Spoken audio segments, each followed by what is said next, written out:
Okay, kakagising ko lang and meron lang akong na-realize na isang bagay about sa mga Ilonggos. Kasi, regarding to sa naging issue ni Yobab dito sa Iloilo na coffee shop and sa Guimaras na mga delicacies. Ang dami ko nakita mga content creators guys na mga Ilonggo and Ilongga na gumawa ng content about her. Pero hindi ako gumawa ng content na yun. And kanina, habang nasa-scroll ako, meron ako nakitang statement niya na ni-release. And parang para sa akin is parang ang laki ng impact or grabe yung impact ng mga bashing niya na natatanggap ngayon because sa ganung issue. And alam naman natin na mga Ilonggo yung nang babash sa kanya kasi nga yun eh, Iloilo yun eh. Guimaras yun. So, Western Visayas, mga Ilonggo yun. And isa lang yung na-realize ko guys na grabe pala talaga kapag naging kalaban mo yung mga Ilonggo. Yes, we know, sweet sila. Yes, we know na welcoming sila sa mga guest and sobrang supportive sila when it comes to like kahit tagasan ka pa, basta Philippines ka, so supportahan ka talaga niyan.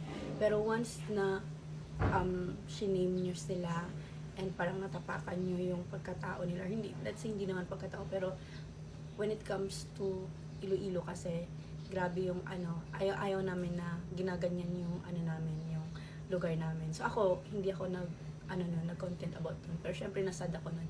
And na-realize ko na once naging kalaban mo yung mga Ilonggo, sira yung mental health mo.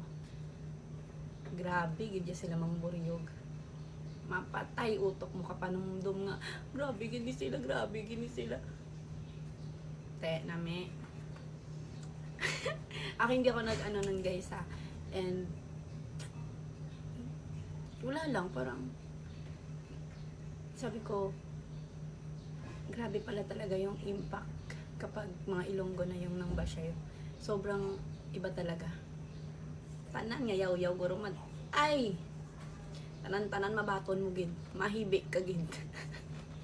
Yan lang. Wala lang. Parang naano ko lang. So, grabe pala.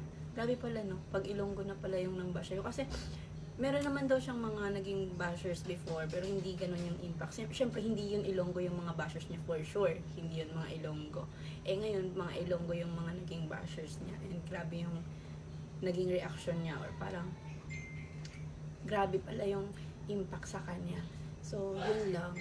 Ay, kalabanin nyo lang lahat. Huwag lang yung mga Ilonggo. Yun lang talaga yung masasabi ko.